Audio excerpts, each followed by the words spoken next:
With training camp in full swing, Broncos fever is back in Colorado, and you're about to meet a very passionate Broncos fan. But the superfan's image is about much more than just his love of the game. Denver 7's Landon Hoff shows us his remarkable journey and the inspiring messages behind the Bronco Reaper. If you've been to a Broncos game or training camp in recent years, you've probably seen this guy. I came up with Bronco Reaper about 7 years ago. He's called the Bronco Reaper publicly, and he's got one of the most recognizable aesthetics in Bronco country. Everybody knows us as the Reaper's wife or Reaper's kids. He's famous for taking the souls of rival supporters, and yeah, that's a real thing.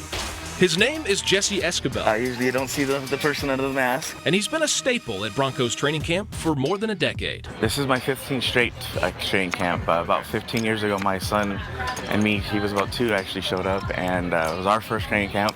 And Mike Shanahan asked him to come out into the field and throw a football. It was a thrill of a lifetime for him and his dad. And before you know it, he was throwing passes to the other Broncos, being a future Bronco. Now that's pretty darn cool. And yes, that's Denver 7 bringing you that story in 2008. You probably as short as he was, if not more. But the real story of the Bronco Reaper is the fact that he's even here to tell it. It's been a series of unfortunate events, really. He was almost the superfan that never was. I actually had fought death about 4 times. I got bit by a mosquito, which gave me West Nile. And then that started the seizures. I ended up having brain surgery, which led to me being on life support. He got the autoimmune disease. And then after all that, I had to be on about a year of chemo. All the medications that he was on just caused a lot of other issues, and so that caused the heart attacks. In total, a 12-year battle. If he would have a seizure, my mom would try to calm him down. I'd be the one to call 911. One that was fought with the help of Denver Broncos football. It takes his mind off of, being sick or having that challenge. He can live through somebody else's dream. I take a lot of pictures with the fans, and I show up at every game dressed up, and it just gives me a different purpose.